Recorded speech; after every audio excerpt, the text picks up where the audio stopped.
Are you ready to live the life you deserve?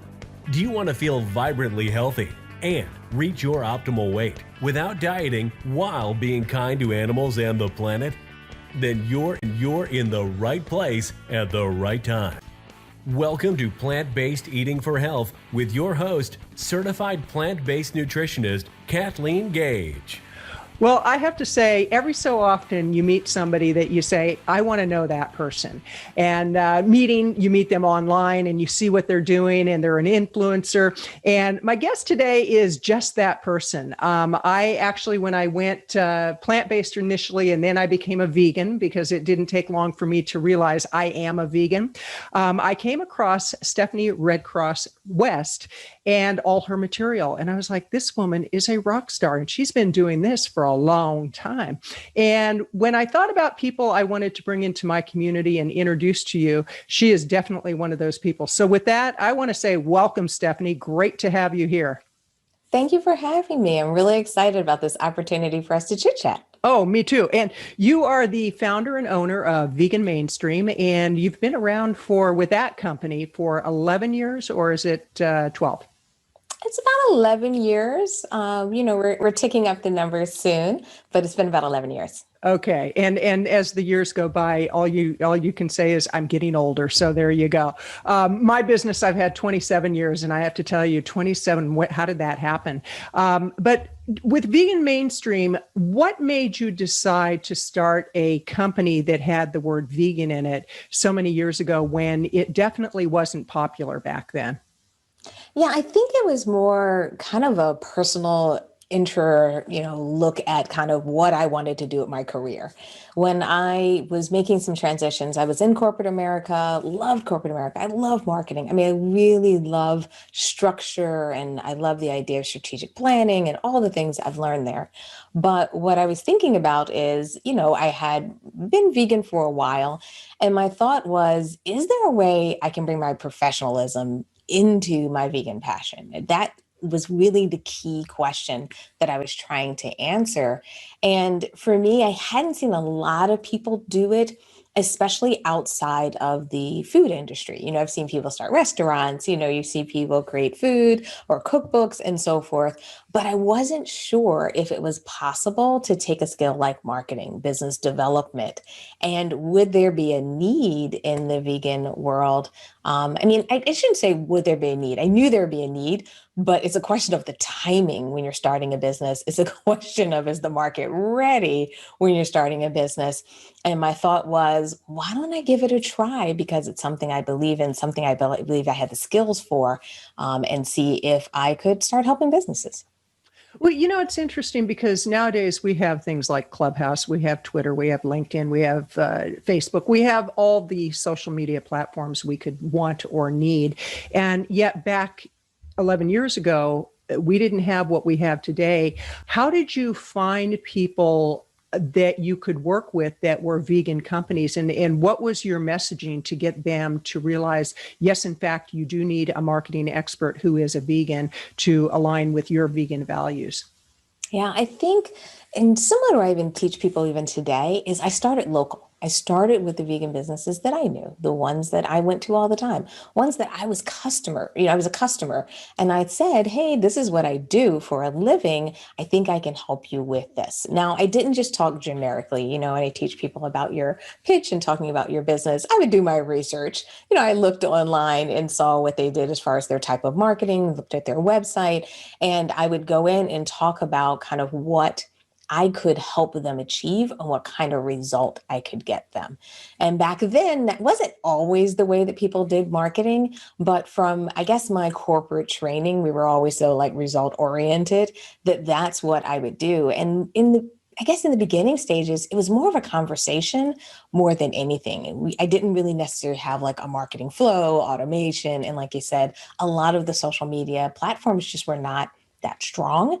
And even I got some pushback from the vegan community because they were like, oh, it's too commercial, it's too business, we're really about saving the world. And I had to do a little bit of education and maybe take a couple of swings in my direction because I had to help people understand that for the vegan world to grow, we needed products. that's where the demand was. That's what was causing a lot of animal harm. That was causing a lot of the environmental issues that now we have the data to prove.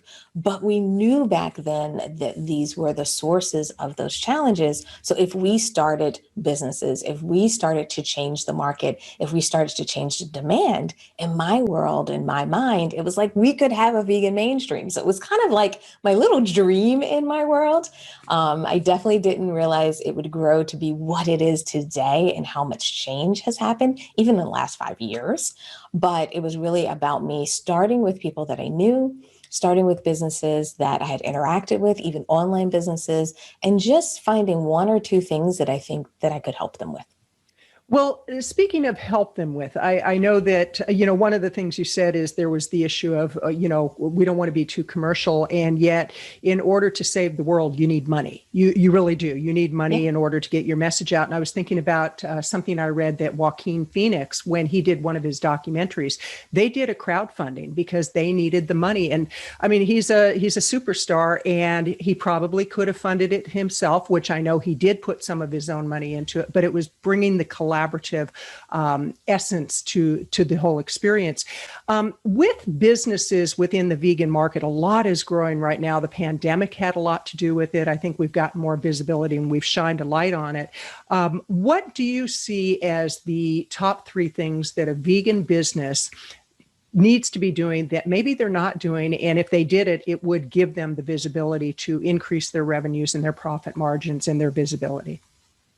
I'd probably say the number one thing is to figure out what your strategic plan is. Sometimes when we start businesses, even in my case, when I first started, I was like, oh, can I just bring these things together? Could I do this? Could I do that? And I was kind of looking at it as what could be done, as opposed to saying, is there a market for it? What am I offering? What am I building? Where am I going? Where's my, even not maybe my final destination, but what's my destination 6 months from now? What's my destination 12 months from now? And I think a lot of vegan businesses would really benefit from asking themselves that question so they know the difference between like the big dream and the achievable dream within the next 12 or even 6 months. Because I know things are a little bit, changing right now and uncertain because of the pandemic. But I still believe that people should know where they think they want to be, because then they can make better decisions on resources, better decisions on what do you pay for now versus what do you bootstrap now. You can make a better decision on what do I want to launch? Yes, I have all these great ideas in my head, but what product, what version of it? Where should I start? Should I start at the higher end of my product offering or my product line or my service offering? Or do I want to build it up and then take people through the process of making them stronger and bigger customers? So those types of things we're thinking about strategically in their business. Number two, I would say spending time with your customers. I really find that it's hard these days to get from either underneath your business, because the business has so many things we have to do. Like you just mentioned, we had Clubhouse now, and you can hang out there all day and all night. I mean, I've even fallen asleep listening to Clubhouse. So I know I need to get my moderation in order. But I bring that up because what happens is our businesses are so demanding these days. We have to be on platforms, we have to run websites, we're doing email marketing campaigns, we're doing Zoom calls, summits. All of these things are kind of the demand for a lot of business owners. And for a lot of businesses, they're small. We're talking 1, 2, 5, 10, people when you're in those beginning years. And therefore, you really have to kind of take a step back and say, where am I spending my time? And am I correctly allocating time on my business, time with my customers, and then time to grow my business and some of the strategy? But the reason I bring up the customer side is I find a lot of people forget how much time you have to actually spend with your customers. Like, marketing to your customers isn't with your customers. So in today's environment, create a Zoom call just for your customers to talk about your product and services. Create a Zoom session and talk to your customers about new things that you're thinking about doing before you launch them. Like, build that relationship with them. Don't be afraid of your customers, is something that I tell a lot of people in this environment, and things that I think make a difference from a trending standpoint. And then I'd say the final thing is really looking at your revenue models. And this isn't something that's necessarily a trend, because we all should be looking at where's the revenue and where's the money coming in from. But in this day and age, especially with kind of our, you know, I don't even think we can call it post-pandemic world, because I don't really feel like we're completely through everything. And in every country, it feels differently right now. So the question is shoring up and understanding, where is your revenue coming from? And do you have a plan to increase that? Do you have a pivot opportunity that you need to put in place to either reduce some of your expenses so that your revenue and your income ultimately goes up?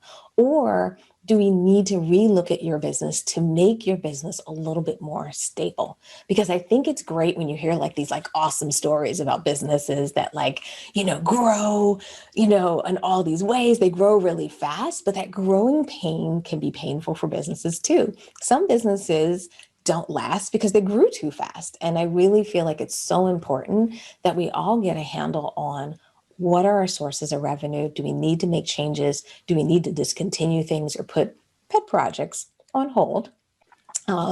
So that we can get focused, so that we can build sustainability in our businesses, so we can weather more storms, I because love the that. storms are always coming. They may not look like this, but the storms are always coming in businesses.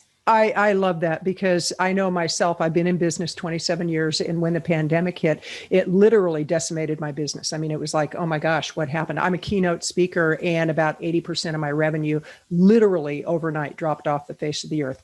Contracts were canceled. And it was like, oh, we didn't put in there about a pandemic in the contract. And, which common sense says you refund your clients money if it's something like that anyway. I remember when 9/11 happened, I went through a similar thing. Well, the year that since it happened gave me the opportunity to really evaluate, okay, where's my skill set? Who do I love working with? What do I want to do with my business? Do I want to retire? Because I'm going to be 67 in a couple of weeks, and I'm of retirement age. But do I really want to do that? I'd be still doing what I'm doing anyway. And so as I looked at it, I thought, why not take the skill set I have and the passion I have and transfer it over to the vegan industry, which, is amazing. And we're working on a project together that I'm not going to tell people too much about it, but it's going to be huge. It involves a book. I will tell you that. It involves a summit. I will tell you that. It involves a masterclass. I'll tell you that. But I'm not going to tell you the rest of it, but I'll just leave that there. And we have some amazing rock stars that have joined in, and I'm just so thrilled you're a part of it. Speaking of which, I want to remind people, this is Kathleen Gage with Plant-Based Eating for Health, and I'm talking with Stephanie Redcross West, and she is with Vegan Mainstream, because vegan is going mainstream now, and more now than ever before.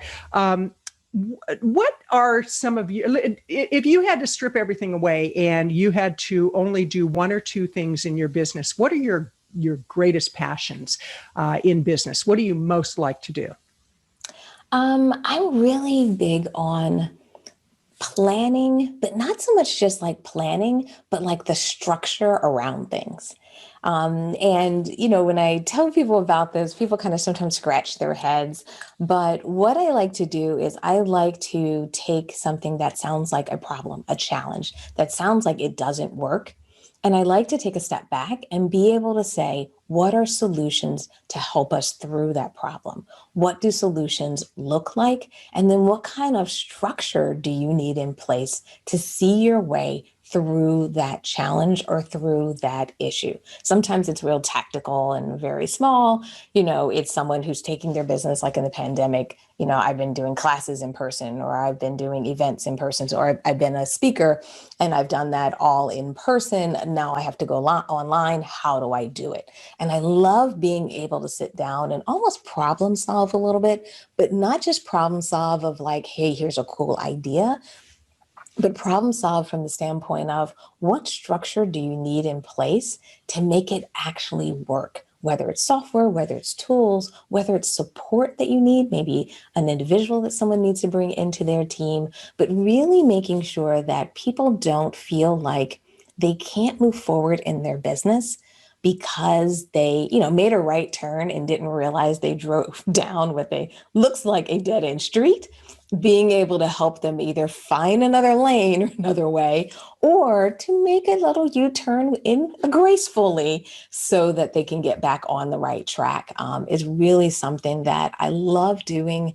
And I find that I love kind of grabbing a whiteboard, planning it out, grabbing a marker, write out all these options, and then coming up with kind of the best solution with an action plan is something that I could do all day long. I love it. If you and I were in a restaurant together or at a conference, which I'm sure that's going to be happening in the future, and we were sitting there talking, within a minute, we'd be pulling out napkins, taking the tablecloth and writing on it. And we'll buy you another tablecloth, because I'm the same way. It's like, I get so excited about that when I can see a problem. It's like, well, what about this, and this?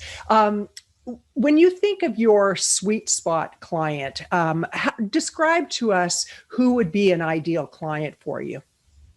An ideal client is normally somebody who has a sense of who their vision is, who their customer is, and what they can bring that has a very unique flair to it. Not something that's never been seen before, because I think people mix up the idea that it has to be something that has never been created or uttered in the world. The idea is that someone who really understands what they do and what they do best, and has a sense of the effort and a little bit of a sense of the investment they'd like to make. Now, when I use that word investment, it's not really so much the financial investment, but the investment in the long term. I think for a lot of people, they want their businesses to happen fast, or they read an article about someone who, ABC happened in their business and, it just blew up overnight. And I love those stories, but most of the time when you peel back the layers, most of those stories are really not overnight successes. They're people who had two businesses before, and this business, the third one, was the overnight success. Or people have been in business for a long time. They shifted, pivoted, and then made that change. So a lot of times what I like to do is really just get clients that understand where they need to go and what they need to do. And then I can teach them how to do it. I can teach them how to practically turn that into an actual business, how to practically turn that into marketing campaigns, how to practically turn that into something that's sustainable, how to practically kind of take an idea and take it from this abstract to something concrete that feels like, I know what I'm going to do on Monday. I know what I got to get done on Tuesday. I know what I got to get done on Wednesday, and not just the to-do list, but what I know, what I need to get done to keep your business flowing, to get a business that feeds your soul, not just pulls and drains you, but also create a business that has, back to that kind of sustainability piece, that has an opportunity for you to scale it without it costing you everything. I love that. I love that. And Stephanie, how do people get in touch with you? What would be the easiest way for them to find you? The best way to get in touch with us is jump on our website. On our website, you can sign up for a discovery call. You can shoot us an email and so forth. Our website is veganmainstream.com, but we're also on all the social media channels as well. So if you want to catch up with us on Instagram, Facebook, LinkedIn, which is one of my favorites. I absolutely love people sending out connection requests to me. So feel free to send one to me if you're watching or listening today. And don't be surprised if I respond back with a voice message, because I love connecting and talking with people. But those are really the best ways to get in touch with me from here. Okay. And we'll be sure to put all that in the show notes. And again, it's veganmainstream.com. So be sure to go to veganmainstream.com. And I know you have this really amazing program that it's got all the moving parts, and you were explaining it to me, but I would love for you to tell people about your program. Absolutely. So we have this program that's really designed to give people the training they need to get skills, to build their confidence and also stay on track of trends. So it's kind of that training channel. But what we've also done is we've coupled it with the idea of support. Because what we found is over time, it's good to learn how to do things, but sometimes you need help. Like we talked about earlier, you need help through a roadblock. So being able to jump on a live Q&A call, to being able to jump on a live training call, because we love stuff that's online and recorded, but sometimes you want that live feel and interaction. And what we started to do is create what we kind of call this online learning suite that gives you not only training and access to courses that are going to support you around building your business. They're going to support you around strategic mindset. They're going to help you with that social media, that email going live, but they're also going to help you with organizing your business. They're also going to help you with tips on how do you do something you're already doing a little bit better. So it's not just the newbies or the getting started idea. It's really about how do you optimize your business. And we wanted to make sure that people could kind of sign up with one price and get everything. Now Nice. we do have some tiers if people are saying, hey, I'm a little budget conscious. So we have some lower end tiers. But the idea is that we wanted to give you kind of a all access course. And that way you get access to everything we have. Anytime we come up with a new course, we put it in there. It's a part of the subscription plan. And then you can continue to get support every single month. I love that. And now, did you create all the product yourself, or did you have collaborative partners where they have areas of expertise? How did that work? I created all of the materials myself. So Wow. I have 25 courses in there right now. And then we continue to grow over time. So by the time people are looking at this, oh my goodness, we'll see what number we're at. But this is also something I built over time. So this isn't the first time I've done online courses. I've been doing them for years. I just used to do them, a little bit more like a social media course, an email course, a tech for business course. And what I found is over the years with all my students, they were like, I really want everything, Stephanie. Or Stephanie, I want to be able to pick and choose because right now I need this lesson. And then next week I may need a different lesson. So this was us listening to our customers and saying, let's give everyone access to everything. Let's organize it so that it's easy for them to find it.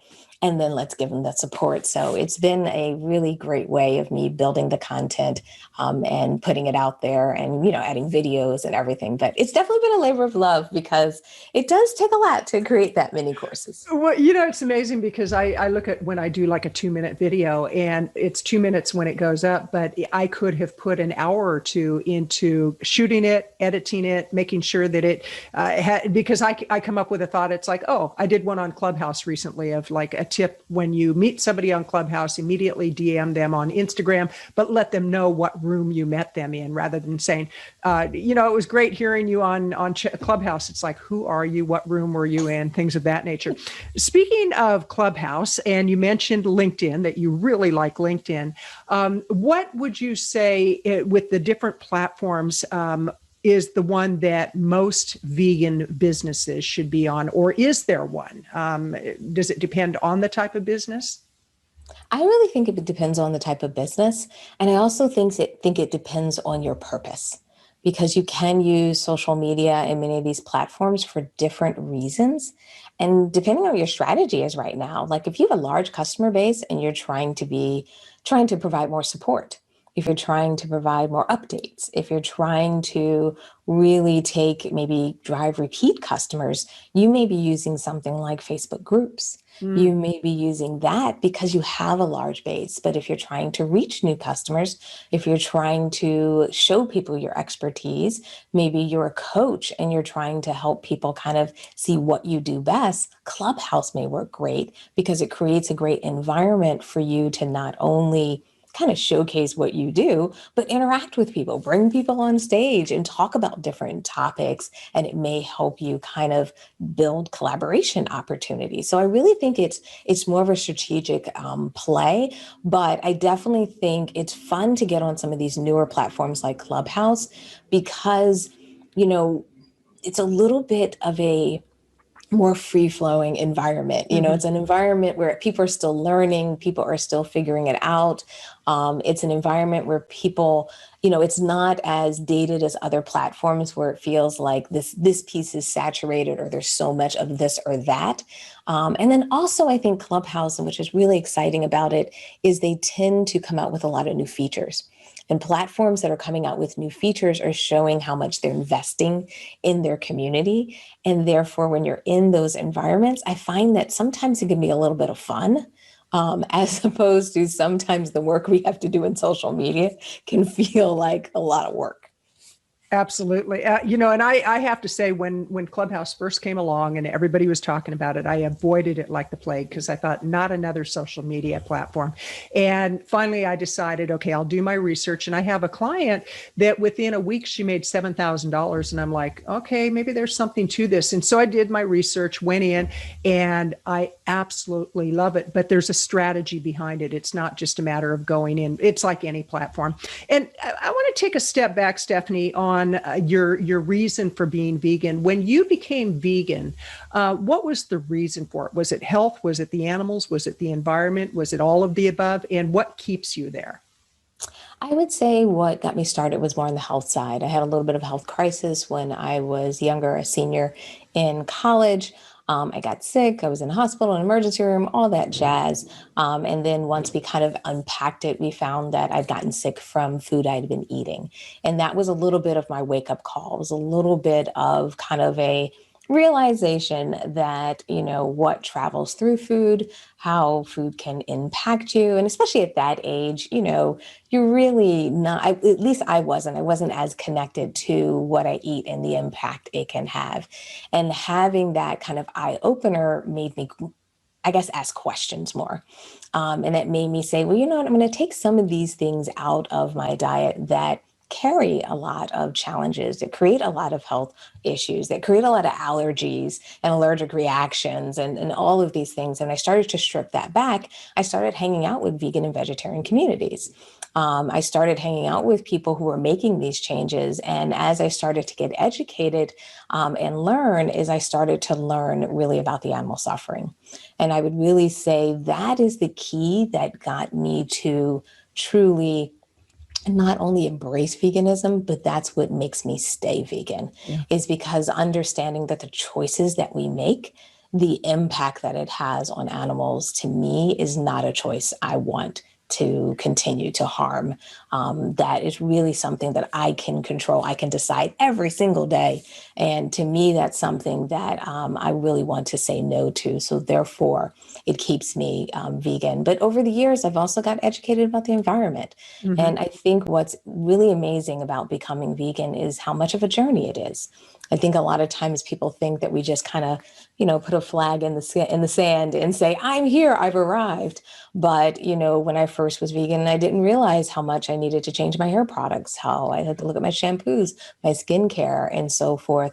So it's really been amazing for me to not only learn how veganism has opened me up to the health benefits of it, opened me up to how I can really help and save animals, but it's also opened me up to the idea of how empowering it is in the choices that we all make, in the things that we buy, in the products that we use, and understanding what's in it and demanding what we want, you know, making sure that we're not buying products that are harming our environment, you know, making sure we're working with brands that we align with ethically. So I really think this journey has been amazing for me personally, not just on the vegan mainstream side, of me really making sure that I make good choices and continue to make better choices as I move forward. Oh, that is so wonderful because I've had that experience. I've been a vegan a little under 3 years now, and I started because of health, and quickly it transpired into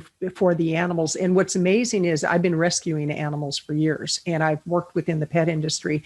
And one day I was actually in the grocery store when just this overwhelming feeling of sadness came, it hit me, and I realized how unaligned I had been with eating animals and rescuing animals. And I was 6 months into my vegan journey by that point, and I thought, I can never go back. I can never go back. So I love what you said there. And in closing, first of all, I want to remind people to go to veganmainstream.com. That's veganmainstream.com. There's plenty of resources there. You can you can book a free consultation. Am I correct? Discovery call, but same Discovery concept. call. Okay. And I would recommend you do it because if you've been as impressed over the last 35, 40 minutes as I have been, you're going to make that call and you're going to learn some amazing stuff about your business. Because if you are vegan, if you have a business, you owe it to not only your business, but your customers and clients to raise your visibility, to get your message out there, and to help save the world one animal at a time, one bite at a time, one business at a time. So in closing, Stephanie, what are your final thoughts for people? What would you like to leave them with? I guess the final thing I would say is really find your inspiration in what you do in your career. Now, I'd love people to start businesses. I'd love for people to create these opportunities, but I want to make sure that even if you start a business, even if you decide that, you're going to bring veganism into your career or into what you do, and whether it's just because you're going to start making banana bread and bringing it and putting it in the conference room as your way of, introducing people to vegan treats, is that I want people to really feel inspired to live a life and live a career that echoes your values. I think one thing that helped me kind of make this leap to my lifestyle is helping me understand that I didn't want to kind of be like vegan when I got home at night. I didn't want to have to work an environment, work somewhere else where it was, it was good in many ways. I don't want to make it sound like it was bad, but there were things that I couldn't be. I couldn't kind of soar as high as I can right now in my business. And being able to kind of align my personal life, my career, my dreams really together is an amazing thing for me. So I hope everyone out there is able to find that as well. Now, that walk may be different for some of you. I'm not telling you to quit your job tomorrow. I'm not telling you to stop doing what you're doing. I guess what I'm really more saying is find what does make you happy and find a way to align those things so that not only do your dreams come true, not only do the things that you believe should happen in the world can start to happen, but so that you're empowered not only in your plate, not only empowered through your veganism to save animals, but you're also empowered to put your life on track so that you can kind of be an ambassador for veganism out there in the world, but also be a person that is feeling fulfilled, a person that feels like they're making an impact, and a person that feels inspired. That's outstanding. And those are wonderful closing thoughts. And Stephanie, this has been delightful. I'm so appreciative of what you've shared today. And I'm so glad that our paths have crossed and will continue to cross because we've got some amazing things going on in the vegan world. And I encourage people, go out, do what you're here to do, and do it in the kindest way possible, which is by being a vegan. Have a great day. This is Kathleen Gage with Plant-Based Eating for Health. Thank you for your commitment to an ethical life through plant-based food choices. The kind of choices that are kind to your body, the environment, and most of all, animals. Be sure to leave a review and rating of the Plant-Based Eating for Health podcast show.